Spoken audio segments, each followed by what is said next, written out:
Well, today is Q&A day.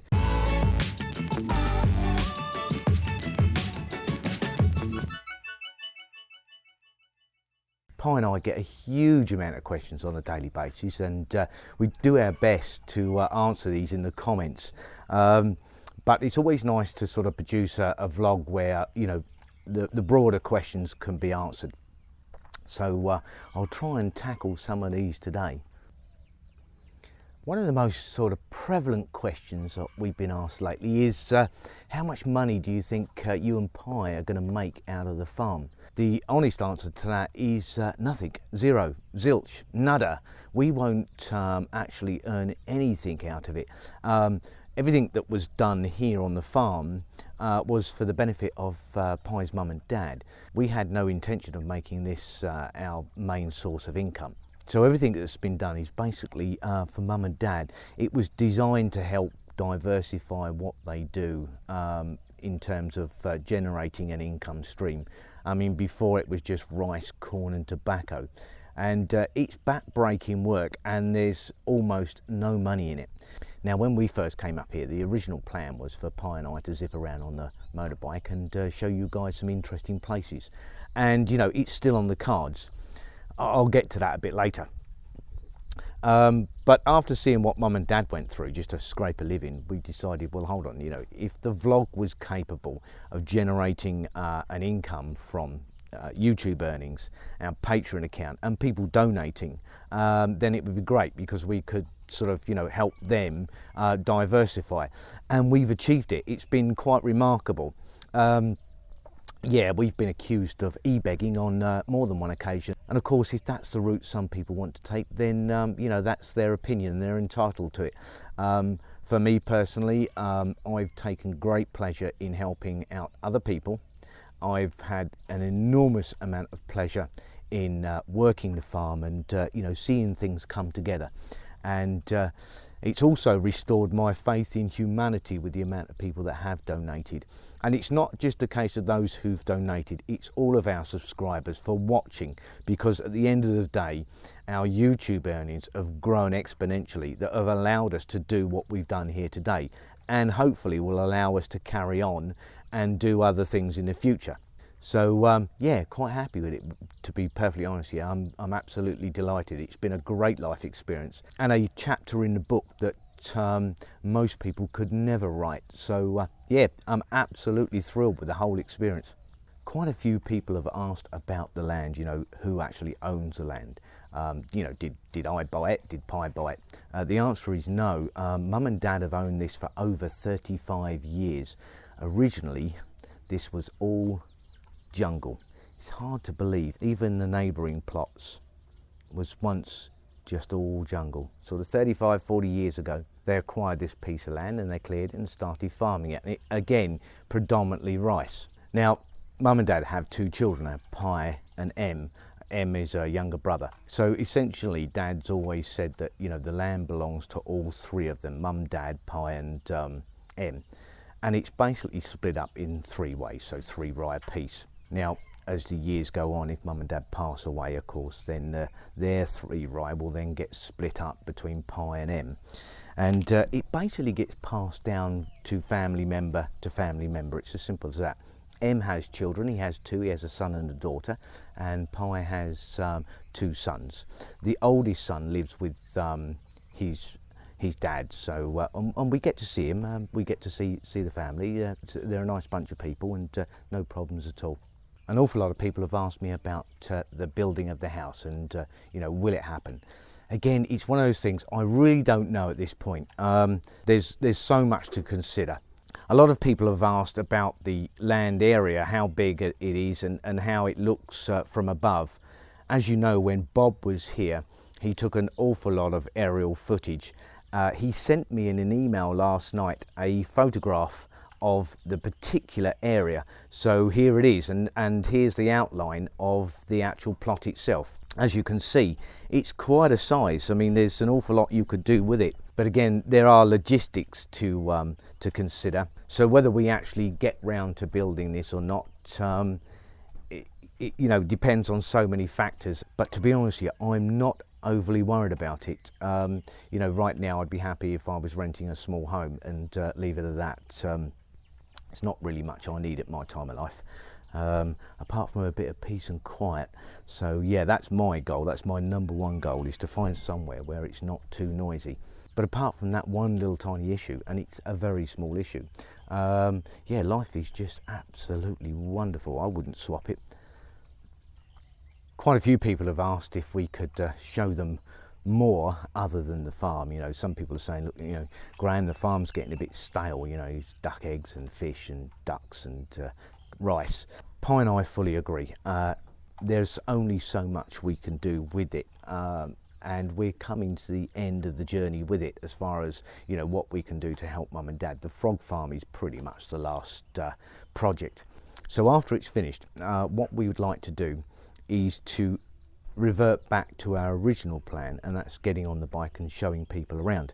There's so much here, it's just unbelievable. Just in Chiang Rai alone, there's just a vast amount to see and do. So yeah, we'll be doing a huge amount of travelling around and vlogging about interesting places, more on culture, you know, more on Thai life as well. It'll be interesting for so many people, including myself. For me personally, living in a foreign country is a learning experience day to day, and I thoroughly enjoy it. It's just one of those things, it's always nice to experience a different culture. There are times I sit there shaking my head in disbelief at some of the things they do, but again, it's a completely different culture. It's something that you know, we find strange, but to them it's completely normal. It's no different from what I do. Sometimes, you know, mum and dad will look at me and go, you know, what is he doing now? It really comes down to just simply a different culture. But I've learned off of them, they've learned off of me. So yeah, it's all good. It's all a learning curve. So bear with us, and hopefully within the next couple of weeks now we'll start a new journey, and one that will still involve our lives, one that will still involve the farm and the progress here, and one that will take you out and about a lot more. So yeah, I'm getting pretty excited, itchy feet if you like. I do like to travel. I like to get around and see places and you know, just explore. It is really, really nice. And again, Chiang Rai's got a massive amount to offer, so it'll certainly keep me occupied for a long time. A lot of people have asked me about mum and dad's house and why it's sort of concrete at the bottom and wood at the top. This is a traditional Thai style home. Going back in the day, and we're looking sort of several decades ago, it would have been all wood, and in fact there's quite a few of them in the village today where they're still all timber. The reason being, of course, the timber was free. Now, I said to you about the farm earlier, it was once all jungle, so when they cleared that, of course, there was lots and lots of timber, and the result is they used it to build the house. Concrete going back then was pretty expensive, but they managed to scrape enough money together to make the bottom half concrete and the top timber. Most Thai style homes are pretty basic but functional. I mean, again, you've seen it. We've got a kitchen here and then the living room. So there you go, that's a typical Thai style home. And I've said, you know, there's lots of them here that are just all timber. And our neighbour's house is a classic example of a pure traditional Thai style home. Now, this is not lived in. It hasn't been lived in for a long time.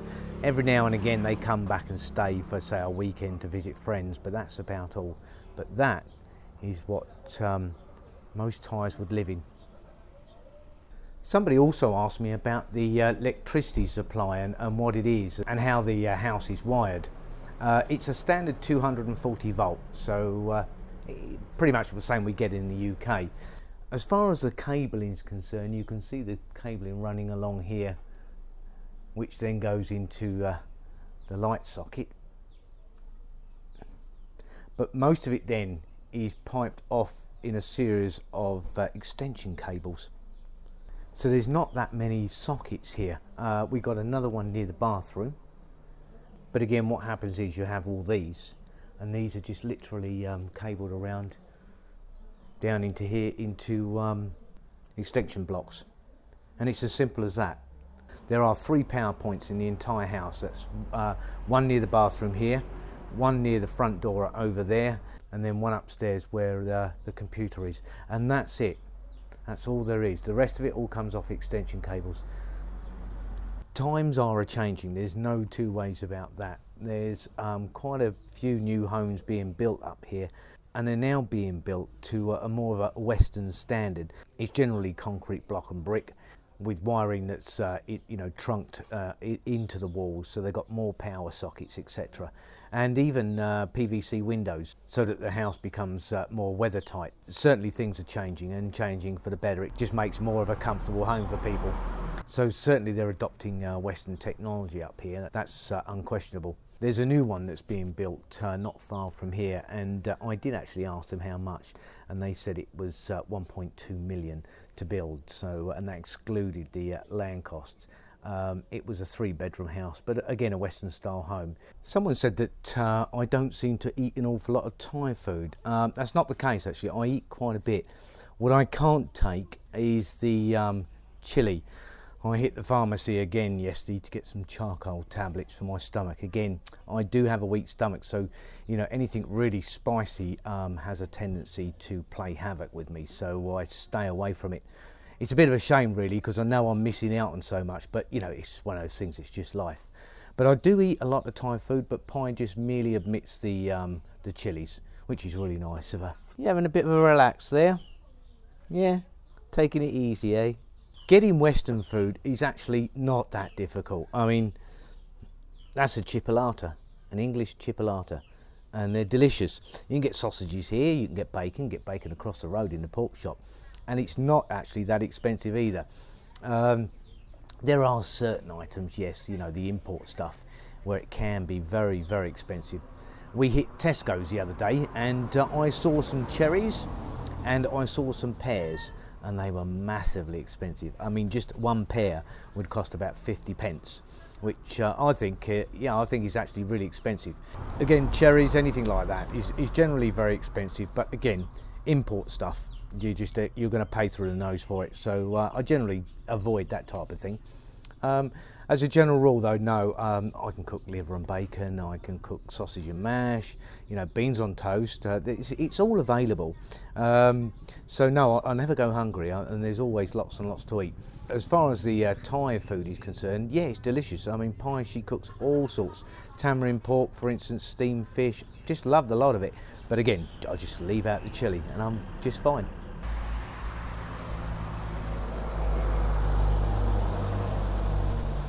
Well, I've just taken a ride up to one of my favourite little places. It's a little tiny coffee shop right at the top of the village. It's just a nice little place to come and have a cup of coffee, and it's relatively inexpensive.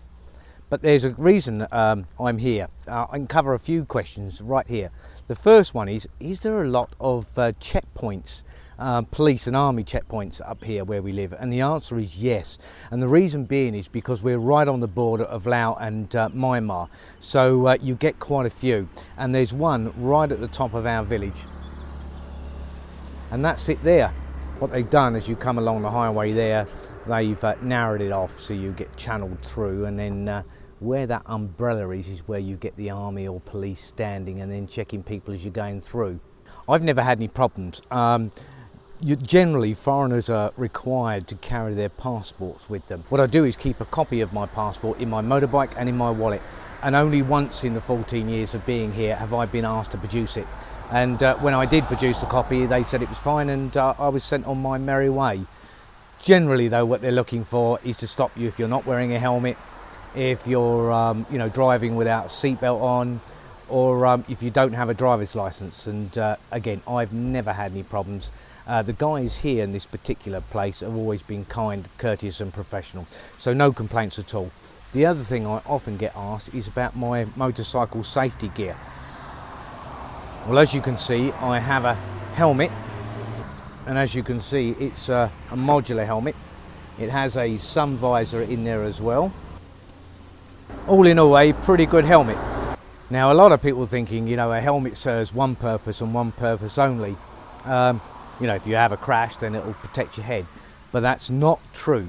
If you look at my helmet carefully, you can see there's marks on it, which I need to clean. And they're bugs. One of the worst things about riding a motorcycle is the fact that you come across an awful lot of bugs, and some of them up here are pretty big. So if you get one of them hit you in the face, or worse, the eye, you'll certainly lose an eye. And if it hits you in the cheek area or anywhere like that, in the mouth, it's going to be extremely painful. So the visor stops that. I would highly recommend anybody who's riding a motorcycle up here to wear a helmet. I mean, it's just common sense. And again, it's not just a case of falling off the motorbike, but you know, it'll save your face from being hit by bugs.